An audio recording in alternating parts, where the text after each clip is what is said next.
with some time to review last week's Charlotte game, things you like that you see, and then maybe some challenges for tonight? You just played them recently, so you have to be ready to come out with an edge. They're a very dynamic offensive team, so the start of the game will be critical. Evan available? Yes. Yep. The other guys who, I guess, Julius and Mitchell have been coming off some stuff, both in and starting? Yes. Nothing new on Derrick with contact. No. And Quentin, is there concern that he rushed back at all, given what he's doing? Just you want to make sure he's completely healthy. That's the big thing. So when he's ready to go, he'll go. I know Julius was off the injury, but there was some things the other day Doug said, just kind of what you read from how he's played since he came back and some body language stuff that you've seen. Just keep playing. That's it. That's all you got to do. He wants to play. He's get out there. He had 13 rebounds the other night. Be ready tonight. Let's go. Somebody, a radio host up in New York, reported that Julius had asked for a trade after the game last night. Based on what you know, we should. Are you serious? Are you serious? Come on. So he. One, I'm not going to respond to something like that anyway. But I mean, let's be real. Come on. Tom, you obviously did get the best out of him last year, and last year it seemed that his relationship with the city was like a love affair. This year, it does seem strained. Why do you think that is? Well, look, every year is different. You're faced with new and different challenges. There were a lot of things that, like this year, didn't go like last year did. Now it's, hopefully we can finish up like we did last year. So you can things change all the time, and they can change from going real good to bad quickly, and they can go from being not as good as you would like to great real quick also. So just keep going. I think it goes with the turf. It's you're going to get a lot of credit. You're going to get a lot of blame. That's the way it works here. So just stay focused. Come in the next day, and just keep working. Just keep working. Now, as a coach, last year you pushed all the right buttons with Julius.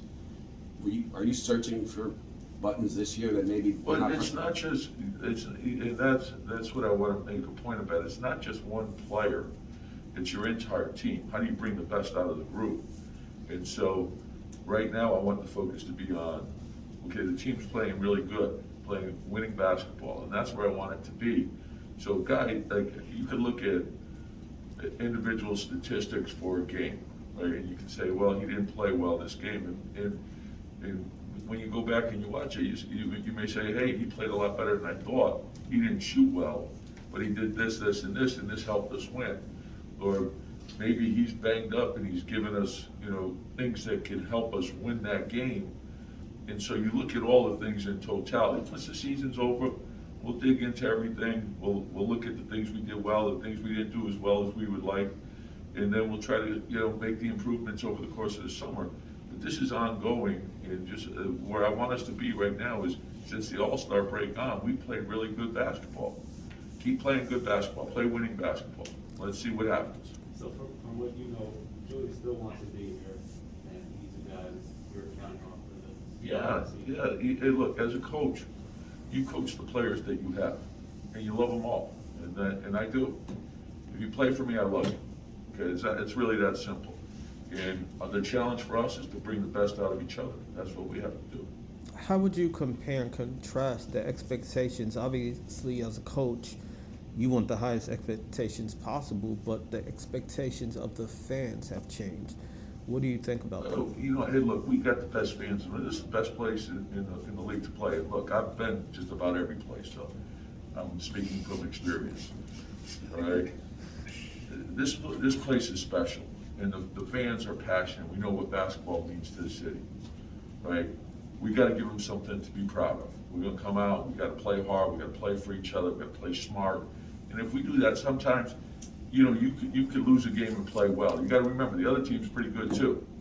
So, last year was different. It was a different year. We never really got hit with COVID last year. We got hit with COVID this year, right? So there's a lot of things that go into it. But look, you got to keep battling every day, right? And that's where it lies. Since the All-Star break, I forget what the defense is. I think it's top 5 in points allowed per possession. What's the change there? Well, and again, I know you guys, like, I'm sure there's a lot of metrics that you use. I know what I use, right? And we've been a top 5 defensive field goal percentage team from the start to the end. We've been top 5, 6 in points allowed. We've been a dominant rebounding team all year. We're third in points in the paint, points allowed in the paint. So we keep the ball out of the paint. So, the defense has been good, right? And so last year it was historically great. Very few teams, there's only one other team that did what we did last year. So we still have to hang our hat on that. And then offensively, we got to continue to play for each other. So with those numbers basically being the same, or at least being relatively similar, pre-break and post-break, do you just attribute it to like 3-point variance and that's it? Do you feel like the defensive quality has been the same for you guys? Well, the thing is, we didn't cover the line quite as well. We're there now, but in terms of challenging shots and keeping the ball out of the paint, getting back and getting set, it's been pretty good. Yeah. All right, thanks, guys.